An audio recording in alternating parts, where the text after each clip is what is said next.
안녕하십니까, 레필입니다. 12월 10일 두산 에너빌리티 보도록 하겠습니다.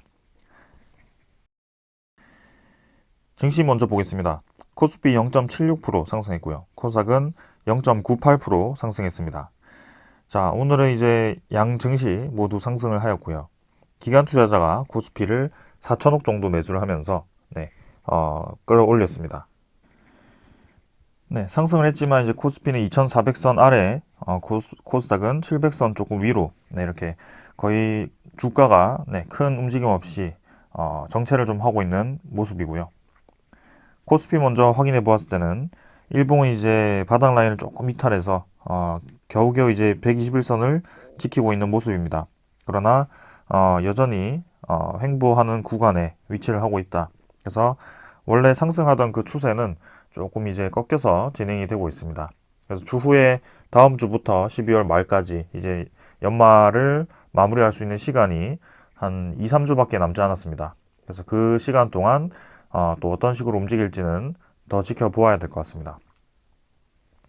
하지만 이제 코스닥을 보기 전에 먼저 이제 미국 증시부터 좀 살펴보겠습니다. 간밤에 이제 미국 증시에 대한 움직임이 좀 있었는데요. 마지막에 이제 급락을 하면서 마무리를 좀 했습니다. 그래서 조금 더 장이 진행되었다면 다우와 나스닥이 좀 더 크게 하락을 했을 거라고 보여지는데요. 거기에 대해서 한번 보겠습니다. 자, 우리가 이제 12월 13일에 CPI 지수, 소비자 물가 상승률에 대해서 좀 주시를 하고 있었습니다.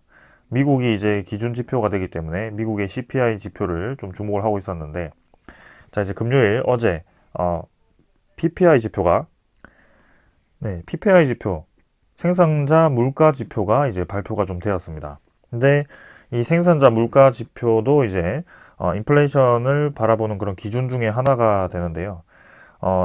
어제 이제 발표를 했는데 이제 예상치보다 0.3%로 이제 예상치는 이제 0.2% 상승을 예상했는데 조금 더 상승을 했습니다. 그래서 0.1% 정도가 상회를 하면서 아직까지도 인플레이션이 예상치만큼 급격하게 떨어지지 않고 있다. 이렇게 좀 시장이 좀 받아들이면서 추가적인 그런 긴축을 예상하면서 좀 저렇게 투심이 무너진 것 같습니다. 그래서 다음 주 이제 12월 13일에 발표할 수 있는 그 CPI 지표에 대해서 이제 이 주목을 좀 하고 있고요. 그 다음에 이제 14일에 FOMC에 대한 그 기준금리 인상 폭을 좀 결정할 거기 때문에 거기에 대해서 좀 촉각을 두고 있는 그런 상황입니다. 자, 그래서 이제 지표가 사실은 크게 좋은 상황은 아닙니다. 저렇게 이제 인플레이션이 또 잡히지 않을 수 있다, 긴축을 계속 하겠다라는 방향은 우리가 이제 증시를 최근에 이제 반등시켰던 그런 심리와는 정반대로 이제 진행이 되는 것이기 때문에 거기에 대해서 좀 조심을 해야 될 것 같습니다. 하지만 그렇다고 해서 뭐 이전처럼 쭉 다 떨어져서 바닥을 뚫고 내려간다 이렇게까지는 좀 힘들 수 있을 것 같은데 추가적인 조정은 있을 수 있을 것 같습니다.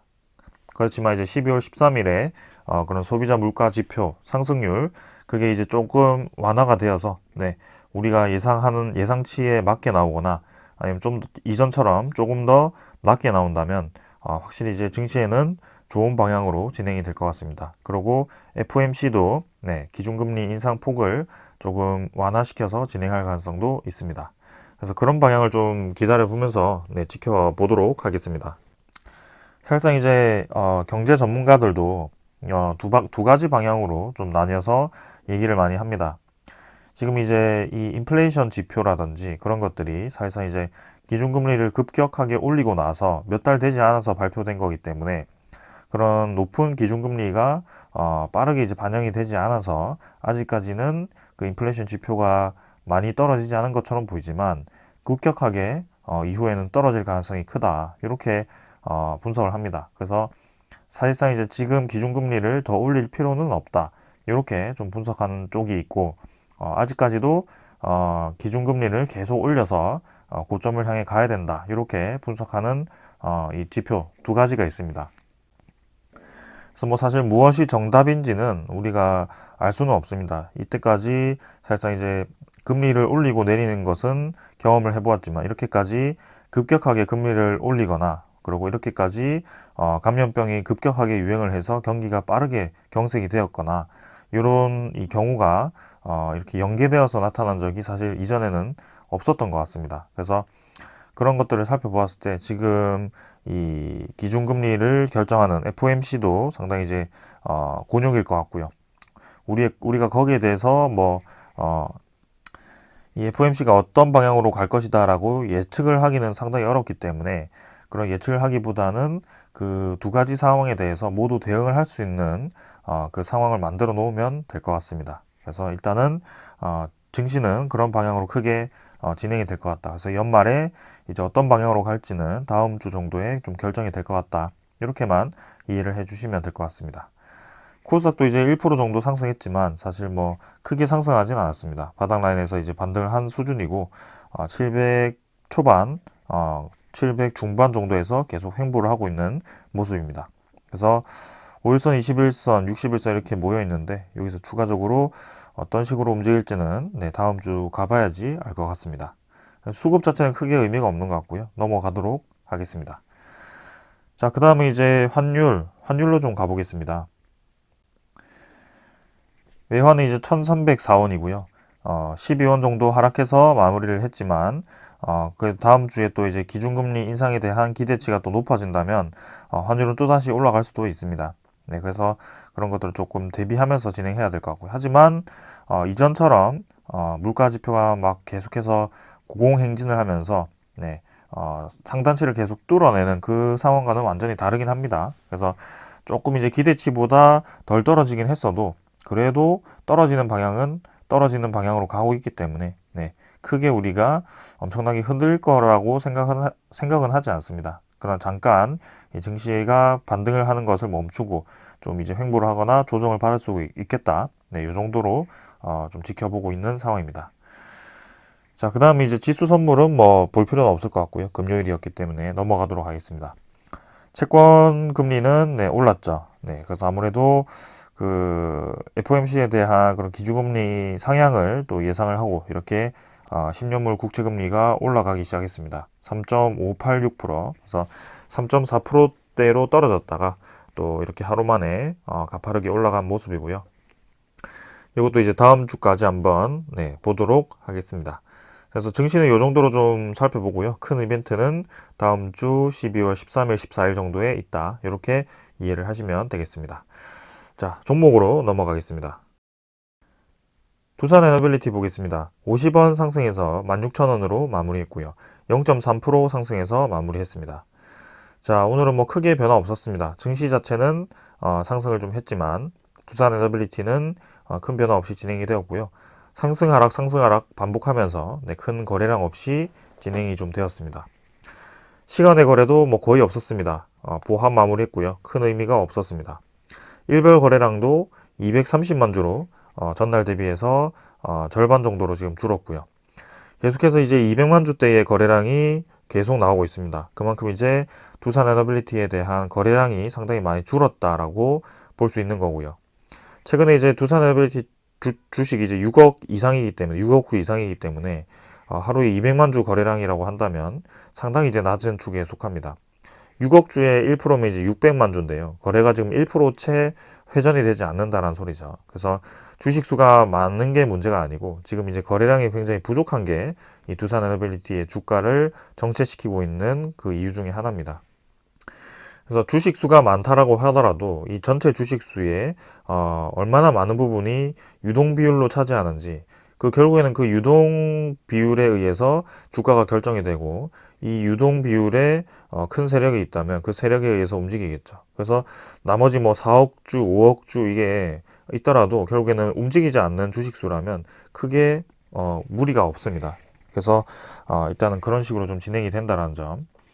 그래서 아마 40% 정도는 두산에너빌리티 국민연금, 그 다음에 뭐 대주주 지분 뭐 이런 식으로 좀 묶여 있기 때문에 크게 움직이지 않는다라고 볼 수 있다면 나머지 60% 정도가 움직일 수 있는 유동 비율인데요.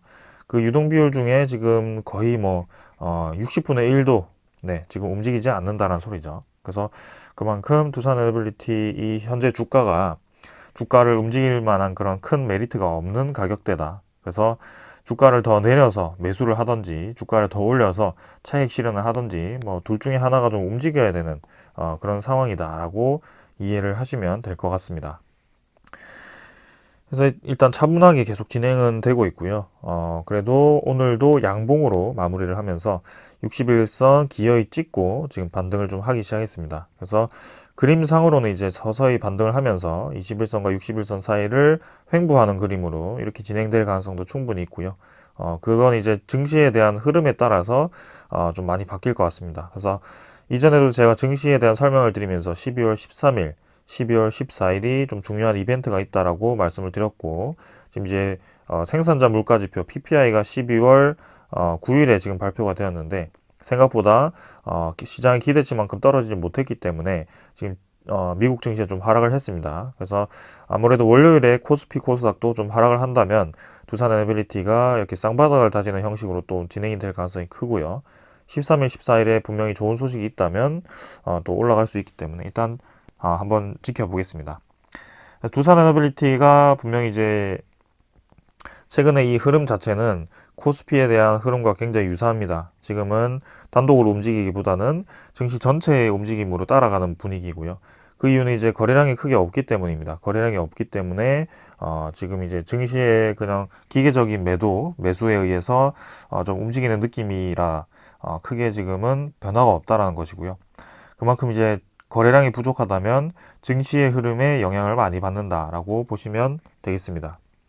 그래서 이때도 마찬가지 블록딜로 인해서 이렇게 매도 물량이 쏟아지긴 했습니다만 사실상 이렇게까지 떨어질 이 움직임이 아니었거든요. 근데 거래량이 죽은 채로 그때도 코스피가 계속 떨어지면서 좀 과하게 떨어진 경향도 있습니다. 그래서 그 과하게 떨어진 구간을 지금 이제 반등시키면서 좀 회복을 했는데 최근에 이제 증시가 다시 또 조정세로 들어가면서 같이 또 이렇게 진행이 되는 뭐 그런 모습입니다. 그래서 조금 더 시간을 두고 봐야 될 것 같고요. 연말에 대한 분위기가 어떻게 진행될지는 더 시간을 두고 봐야 되겠습니다. 월봉은 이제 여기 음봉이고요. 이 12월 달 어떻게 마무리할지는 좀 더 봐야 될 것 같습니다. 그 다음에 투자자 수급을 보겠습니다. 기관 투자자 28만 6천 주 매수했습니다. 외국인 투자자는 8만 4천 주 매도를 했습니다. 그래서 기관 투자자, 금융 투자, 보험, 투신, 그 다음에 연기금 투자도 지금 또 매수를 하면서 또 기관 투자자가 전부 다 매수를 했습니다. 그래서 은행 같은 경우는 뭐 크게 많은 매도가 아니기 때문에 넘어가도록 하고요. 나머지 이제 기관 투자자가 다 매수를 하면서 지금 좋은 방향으로 진행이 되었습니다. 자, 그래서 특히 이제 투신이 12월 8일 이때는 이제 코스피 200에 대한 리밸런싱으로 진행이 되었다라고 말씀드렸는데 그 코스피 200에 대한 리밸런싱 매물을 받고도 이렇게 투신이 추가적으로 매수를 했다라는 거, 연기금 투자자도 그렇고 그래서 좀 분위기가 나쁘진 않다라고 좀 보여집니다. 왜냐하면 그동안 이제 제가 기관 투자자에 대한 매수세가 붙었을 때 두산에너빌리티가 움직이더라라고 말씀을 많이 드렸었거든요. 그래서 기관 매수세가 좀 붙어주는 것을 기다려 왔는데 최근에 이제 다시 매수세를 좀 만들어 가는 것 같습니다. 그동안 이제 11월, 10월 말 이때는 좀 기관 투자자가 많이 매도를 했습니다. 연기금 투자자도 그렇고요. 한 10월 연기금 투자자는 10월 달에 투신도 마찬가지네요. 9월 말 10월 전체가 이제 매도로 좀 접근이 되었는데 그 매도가 이제 끝나고 연기금 투자자가 다시 두산에너빌리티를 매수를 하기 시작했습니다. 그리고 투신도 지금 그동안 매도했던 물량을 한 번에 이렇게 매수를 하면서 또 좋은 방향으로 진행될 가능성이 보여지고 있습니다. 그래서 추후의 흐름을 더 봐야 되겠지만 이렇게 이제 수급 자체가 다시 매수세로 좀 붙어준다면 좋은 그림이 만들어질 수 있을 것 같고요. 그리고 지금 이제 기술적으로 딱 보았을 때 이 사이 이평선을 지지해주면서 추가적으로 올라갈 수 있는 그런 좋은 그림이 좀 만들어질 것 같습니다. 생각보다 이 음운구름을 되게 오랫동안 횡보를 좀 하고 있지만 한번 기다려 봄직합니다. 자, 그래서 수급도 이 정도로 좀 살펴보았고요. 기관 투자자, 투신, 연기금 투자자가 계속 본격적으로 매수를 해주는지 그런 것들 한번 살펴보도록 하겠습니다. 자, 그 다음은 공매도 잔고 한번 확인해 보겠습니다. 그동안 이제 공매도 잔고가 서서히 감소하는 모습이었죠. 그래서 공매도 잔고를 좀 살펴보면 지금 이제 이 공매도 현황 사이트가 좀 오류가 있는 것인지 여기에 이제 나타나질 않아서 제가 아까 살펴본 내용에 대해서만 좀 전달해 드리겠습니다. 제가 봤을 때는 1350만 주 정도로 공매도 잔고가 또다시 줄었습니다. 그래서 공매도 잔고가 계속해서 점진적으로 줄어들고 있다라고 보여지고요. 최근에 이제 고점을 봤을 때는 1570만 주 정도였습니다. 그래서 1570만 주에서 1350만 주 정도로 지금 한 220만 주 정도가 감소를 했는데, 여기 이제 12월 8일자 그 공매도, 아니 그 코스피 200에 대한 리밸런싱 이후, 그 이후에도 계속 공매도가 감소를 하는지, 네, 그런 것들을 좀 살펴볼 필요가 있겠습니다. 그래서 그건 이제 다음 주 시장이 열렸을 때 좀 살펴보면 될 것 같고요. 오늘은 공매도 잔고는 이 정도로 좀 보고 넘어가도록 하겠습니다. 네, 추가적으로 감소를 했다, 이렇게 이해를 하시면 될 것 같고요. 그 다음에 이제 이 대차 잔고 같이 살펴보겠습니다. 대차 잔고는 12월 9일자로 체결이 이제 18만 주, 상환이 이제 108만 주 정도 진행이 되면서 상환이 좀 많이 진행이 되었습니다. 최근에 이제 대차 잔고가 급격하게 줄어드는 모습은 없었는데, 그나마 이제 12월 9일자로 좀 많이 감소가 되었고요. 2,980만 주로 이제 대차 잔고가 3천만 주 아래로 감소를 했습니다. 그래서 최근에 이제 3천만 주, 3,100만 주 뭐 이렇게 계속 유지를 했었는데, 결국에는 11월 3일자, 네, 10월 말, 요 정도 수준으로 지금 대차 잔고가 다시 감소를 했다라는 게 중요한 점 같고요.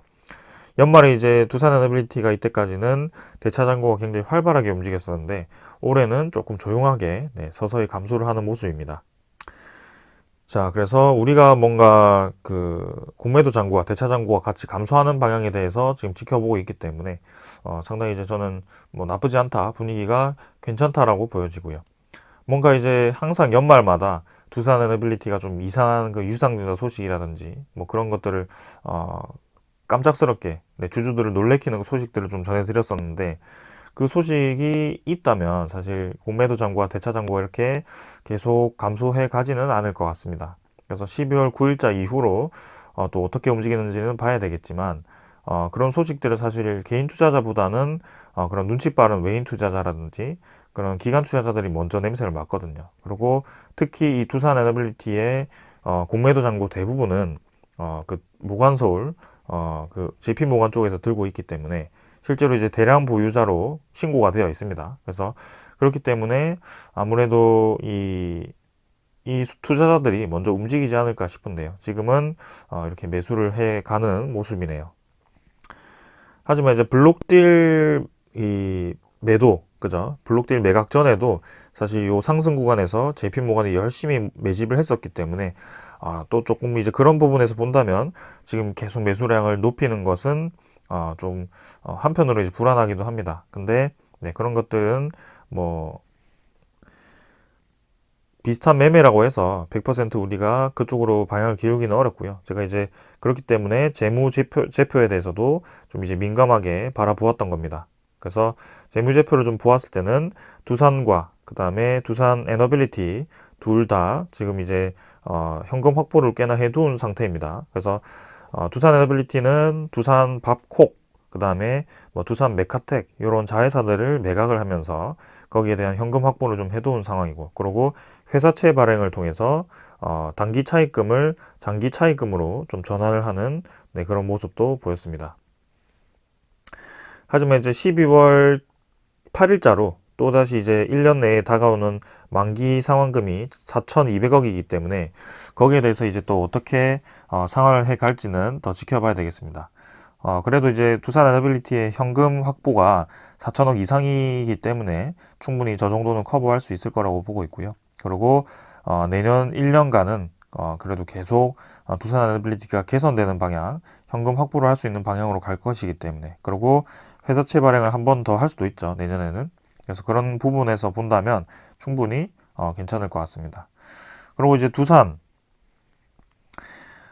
이제 현금 확보를 많이 해둔 상황이고요.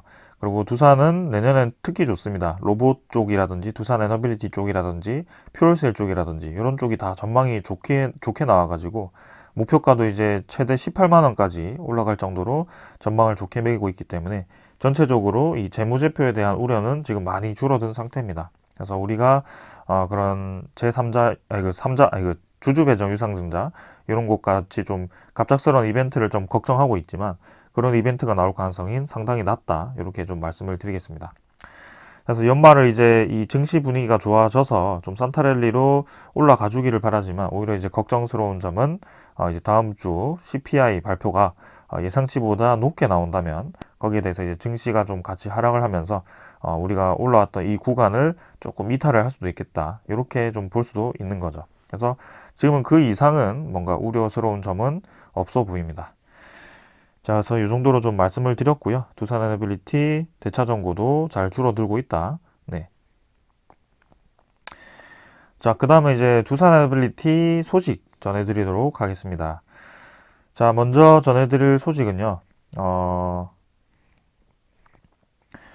우리나라 한국수력원자력이죠. 대표적인 에너지 공기업입니다. 근데 5년 내에 원전 생태계 활성화를 하고 일감을 이제 최대 1조 7천억까지 끌어올리겠다라고 이렇게 계획이 좀 세워진 것 같습니다.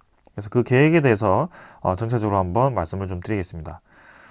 자, 한국수력원자력이 원전 비중을 2030년까지 30% 이상 확대한다는 현재 정부의 에너지 정책에 맞춰서 신한울 3, 4호기 신규 원전 건설을 조속히 재개하고 원전 생태계 일감 공급을 확대를 한다.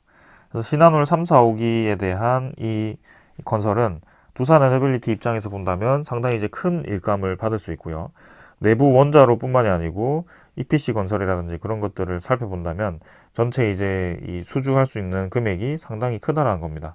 2조 이상으로 그때 추산이 되었기 때문에 아무래도 두산 에너빌리티가 가장 큰 수혜자가 아닐까라는 생각이죠. 그래서 아주 중요한 이벤트인 신한울 3, 4호기에 대한 그 실시 계획 승인을 2024년 건설 허가 취득을 하고 2025년에 콘크리트 타설을 합니다. 그래서 2026년에는 본관 건설 구조물 공사를 거쳐서 2027년에는 신한울 3호기 원자로를 설치를 한다라는 향후 5개년 목표를 세웠다고 합니다. 그래서 2027년에 원자로를 설치를 하기 위해서는 일찌감치 이제 발주를 받아서 원자로 제작에 들어가야 되고요. 거기에 대한 성능 검증도 해야 됩니다. 검수, 그죠? 그래서 이 부분을 위해서는 미리 이제 선발주가 진행이 되어야 될 가능성이 크고요. 그리고 구조물 공사 이런 것들을 이제 또 추가적으로 수주를 받을 수도 있고요. 네. 그래서 이런 것들을 이렇게 구체적으로 진행을 하고 있다. 그리고 이제 설계 수명이 끝나가는 고리 2, 3, 4, 한빛 1, 2, 한울 1, 2호기의 안전성 전제로 계속 운전을 결정했다. 그래서 수명 연장이죠. 네. 그래서 수명을 연장하기 위해서 그런 유지 보수 공사가 아마 들어갈 겁니다. 그래서 필요한 소모품 파트들은 또 내부적으로 바꿔주고요. 네. 그래서 유지 보수 비용도 들어갈 것이고요. 그런 일감을 주겠다. 그래서 전체 일감을 본다면 1조 5천억이 이제 1조 정도죠. 2024년에는 1조 정도, 24년은 1조 2천억 정도, 2025년에는 1조 7천억 정도가 이렇게 예상이 되는 상황입니다. 그래서 이제 향후 5년 동안은 거의 매년 1조 이상의 최소 1조 이상의 일감이 원전 기업들에게 쏟아진다라고 보시면 될 것 같고요. 그게 우리나라 국내 원전만 보았을 때만입니다. 그래서 이후에 이제 폴란드 원전, 풍트누프 원전 4기라든지 체코 두코바니 원전이라든지 필리핀 바탄 원전, 네덜란드 원전, 사우디 원전, 뭐 영국 원전 이렇게 여러 가지가 이제 같이 검토가 된다면 상당히 이제 큰 수혜를 받을 것 같습니다. 특히 두산 에너빌리티는 일찌감치 이집트 원전에 대한 1조 7천억을 또 수주를 했기 때문에 신한울 3, 4호기가 또 추가적으로 이제 들어와 준다면 대형 원전으로만 하더라도 매년 그 원전 매출액이 이전보다 상당히 많이 늘어났을 것으로 예상이 됩니다. 그래서 풍력도 되고 뭐 여러 가지가 다 되기 때문에 그런 걸 다 합친다면 향후 기업의 외형 성장이 기대가 되는 그런 상황입니다. 자, 그래서 제가 이제 뭐 계속 좋은 얘기를 한다라고 이제 희망 고문을 한다라는 말씀을 하시는 분들이 꽤 있는 것 같은데요. 사실상 이제 주가가 움직이지 않아서 그게 희망 고문이라고 된 것이지만 주가가 움직이지 않았을 뿐 기업은 변하지 않았습니다. 기업의 상황은 있는 그대로 좋아지는 것이고요.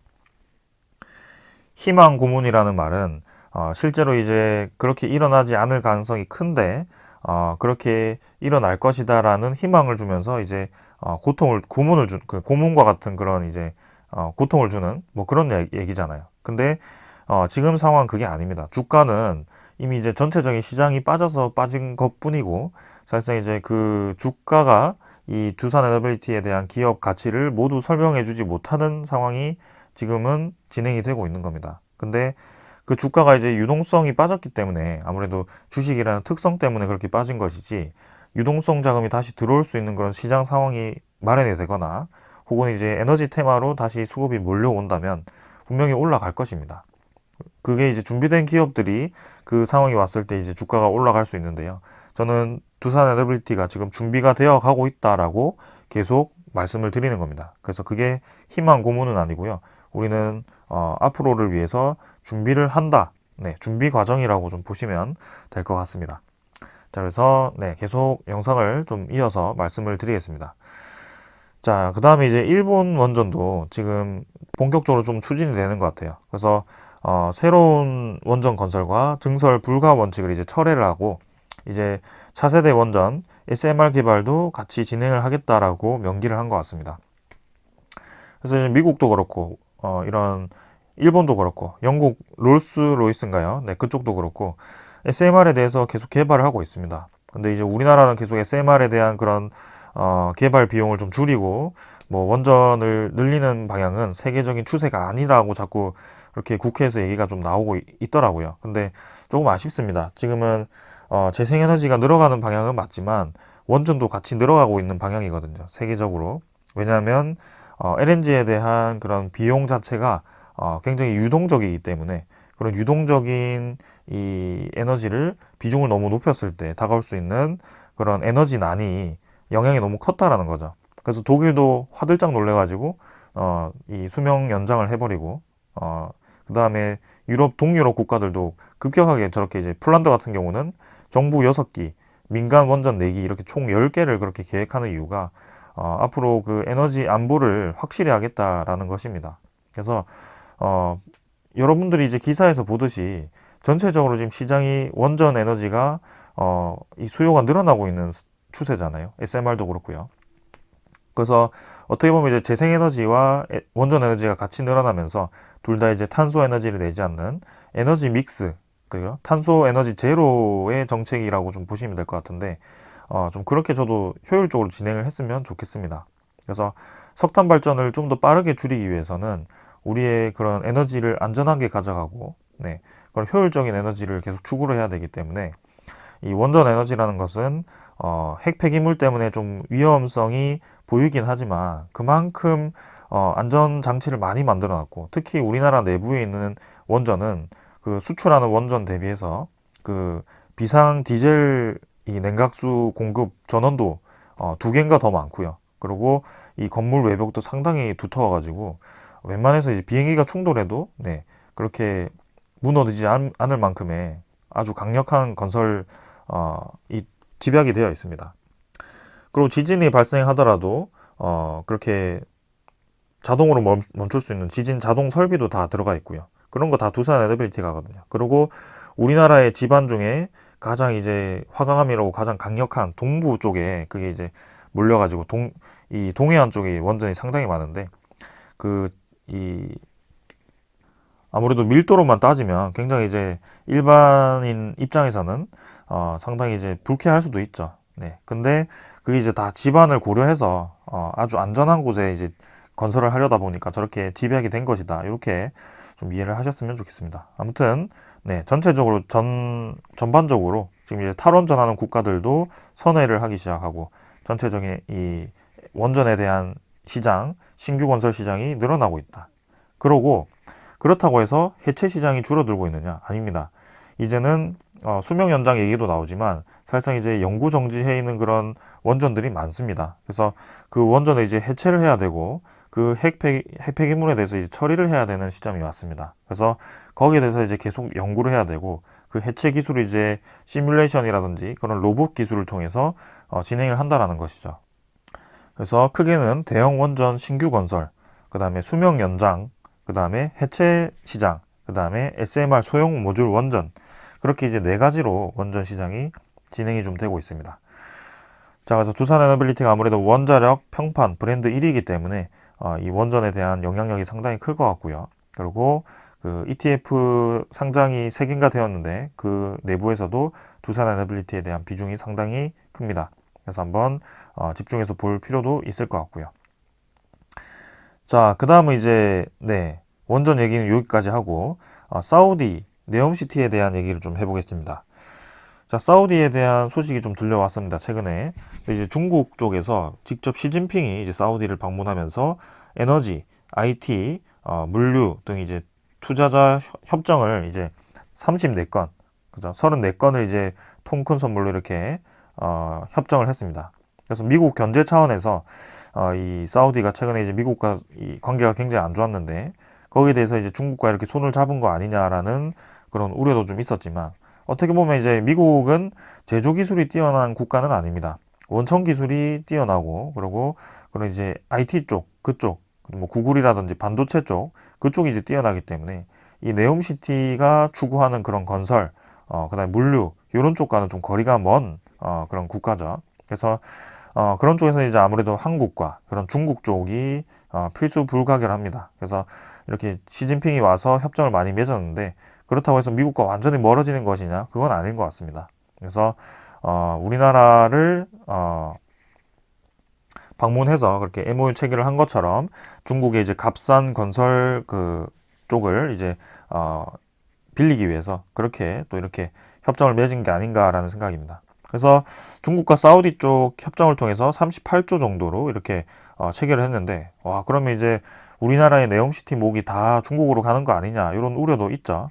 그래서 이제 이전의 내용을 보니까 우리나라는 이제 사우디와 26개 정도의 MOU 체결을 진행을 했었고요.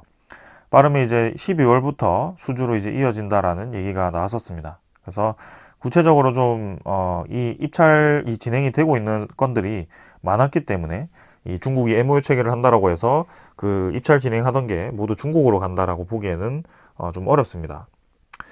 그만큼 이제 네옴시티에 대한 규모가 상당히 크기 때문에 우리나라와 중국이 저렇게 나눠서 수주를 한다라고 하더라도 우리나라에 떨어지는 몫이 상당히 클 거라고 예상이 좀 됩니다. 자, 그래서 일단 그 정도로 좀 이해를 하시면 될 것 같고, 자, 그러면 이제 사우디 네옴시티를 이제 수주를 하는 건 알겠는데 두산에너빌리티가 거기서 무슨 역할을 하느냐?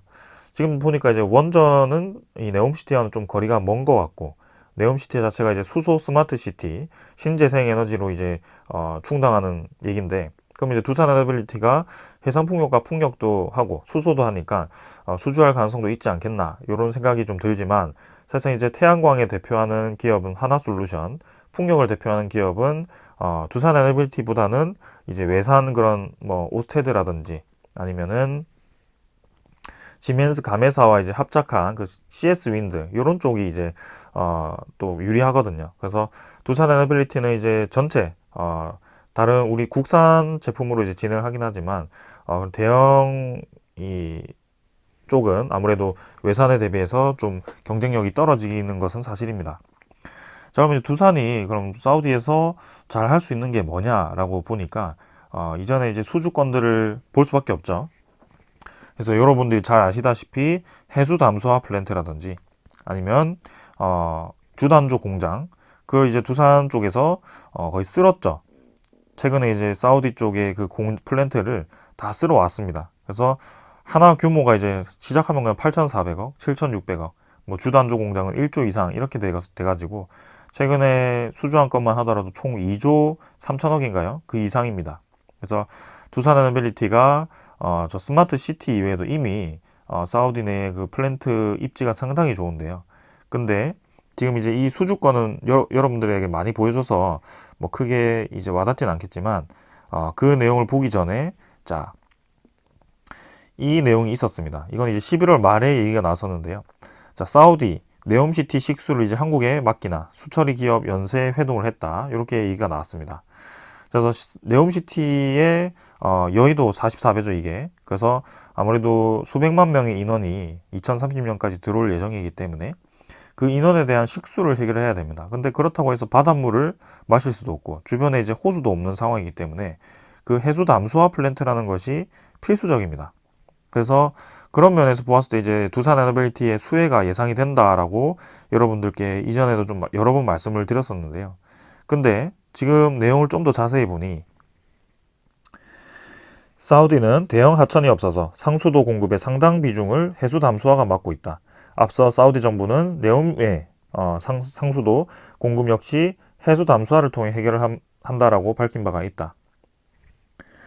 그래서 해수 담수화 프로젝트가 동시다발적으로 발주가 될 가능성으로 기대가 된다. 이렇게 되어 있습니다. 그리고 그 내용을 추가적으로 보면 우리 기업이 이번 사업을 수주하면 해수 담수화 시장에서 새로운 이정표를 세우게 된다. 사우디가 이번 네옴시티 해수 담수화에 필요한 에너지 100%를 세계 최초로 신재생 에너지만으로 충당을 할 방침이다.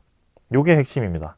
그래서 해수 담수화 뭐 기술은 이렇게 두 가지인데 이건 두산 에너빌리티 둘 다 가능합니다. 근데 이 해수 담수화 에너지를 신재생 에너지만으로 돌리겠다. 이렇게 진행이 되는데 이 최근에 8월 달에 올해 8월 달에 두산 에너빌리티가 해수 담수화 8,400억을 수주를 했을 때 내용을 잠깐 보시면 이때는 이제 얀보 쪽에 해수 담수화 플랜트 여기를 이제 수주를 했고요. 네옴시티는 이쪽 북쪽인 것 같아요. 그래서 네옴시티와는 거리가 먼 해수 담수화 플랜트이긴 합니다. 그래서 수주해서 이제 두산 에너빌리티는 역삼투압 방식으로 이제 하는 것 같고요. 거기에 대해서 2006년, 2007년 뭐 여러 가지 프로젝트를 진행했는데 중요한 점은 두산 에너빌리티는 설계에서부터 기자재 제작 설치, 그 다음에 시험 운전에 이르는 모든 과정을 EPC 방식으로 일괄 수행해 오는 이제 2025년 5월에 준공을 할 계획이다. 그래서 2022년 8월에 수주를 해서 2025년 5월에 준공을 한다라는 거죠. 그럼 수주로부터 약 3년 동안 시간을 주면 준공을 할 수 있다라는 겁니다. 그래서 완공 시에는 약 200만 명의 이 하루 동안 사용 가능한 60만 톤의 물을 생산할 수 있는데 담수 생산 시 소모되는 전기 사용량을 절감하기 위해서 60메가와트 규모의 태양광 발전소도 함께 건설할 계획이다. 이게 핵심입니다. 아까 신재생 에너지로 100% 충당을 한다라고 했죠. 그게 이미 이 두산 에너빌리티가 올해 8월에 수주한 그 태양광 발전과 해수 담수화 플랜트가 같이 나간 이 건의 이제 확대 버전이죠. 그래서 두산 에너빌리티가 이 추가적인 해수 담수화 플랜트 수주를 할 가능성이 상당히 크다라고 저는 보고 있습니다. 그리고 이 8,400억을 들여서 만든 이 해수 담수화 플랜트가 약 200만 명이 하루 동안 사용할 수 있다라고 하는데요. 네옴시티가 목표하는 그 인원이 사실 200만 명 이상일 거거든요. 그래서 최소 이제 2개 이상, 3개까지 짓지 않을까라는 생각입니다.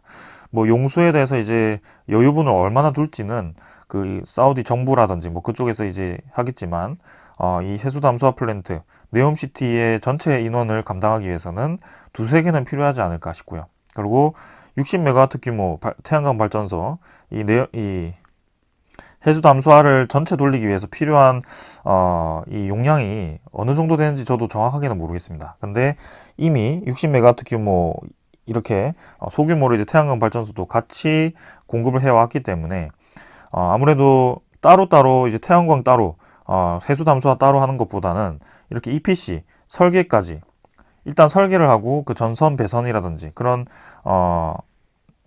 스케매틱이라 그러죠. 네, 그런 것들을 한 번에 다 할 수 있는 기업이 아마 편할 겁니다. 그래야지 이제 값도 싸지고요. 네, 비용 절감이 되기 때문에 두산 에너빌리티가 턴키로 모두 다 받지 않을까 이런 예상도 좀 해봅니다. 자, 그래서 그런 입장에서 본다면 지금 사우디 네옴시티에서 수혜를 받을 수 있는 부분은 해수 담수화 플랜트다라고 여러분들께 좀 설명을 드리기 위해서 이렇게 좀 길게 말씀을 드렸고, 네옴시티에 대한 수혜는 해수 담수화 플랜트, 그건 이제 두산 에너빌리티가 수주를 할 가능성이 상당히 높다. 원전 같은 경우는 뭐 이후에 좀 진행이 되겠지만 분명히 원전도 좋은 소식 들려올 거라고 보고 있고요. 네, 이 해수 담수화 플랜트 2-3개라고 한다면 그래도 최소 2-3조 정도는 될 것 같습니다. 규모가. 네, 그래서 상당히 기대가 되는 상황입니다. 그리고 이제 이미 아람코라든지 그런 사우디의 국영 기업과 두산 에너빌리티가 지분을 투자해서 만든 그런 합작사가 있기 때문에 그런 합작사를 통해서 건설할 가능성이 큽니다. 그러면 당연히 두산에너빌리티를 선택할 가능성이 더 커지는 것이고요. 저는 거의 확실하다고 보고 있습니다. 자, 그래서 이렇게 좀 말씀을 드리겠습니다. 시간은 이제 계속 흘러가고 있고 두산에너빌리티에 대한 입지는 계속 높아지고 있습니다. 단 주가만 이제 좀 횡보를 하면서 제자리에 온 느낌이죠. 최근에 많이 반등을 했지만 결국에는 도돌이표, 박스권에서 크게 벗어나지 못한 주가입니다. 근데 그 박스권에서 크게 벗어날 수 있는 상황이 지금 만들어지고 있기 때문에 우리가 뭐 조급하게 생각할 필요는 없다라고 보고 있고요.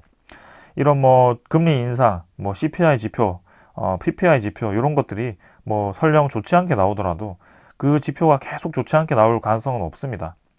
이전에 제가 영상을 따로 찍어서 뭐 금리의 순환, 경제의 순환 이런 사이클에 대한 이해를 먼저 해야 된다라고 말씀을 드렸고요.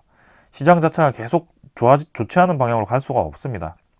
사실상 이제 경제 전문가라고 하는 분들도 그런 최악의 상황까지 예상을 해야 됩니다. 왜냐하면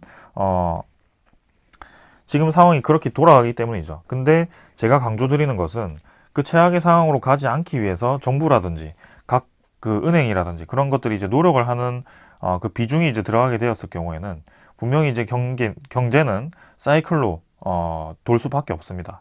그래서 그런 것들을 명심하시고 이런 기업에 대한 상황을 계속 살펴보시고 저와 같이 좀 분석을 해보시는 것도 재미있을 겁니다. 그래서 주가 자체는 추후에 따라오는 것이고 우리가 지금 조급할 필요는 없다. 이렇게 말씀드리면서 자, 오늘 영상은 여기까지 하겠습니다. 감사합니다.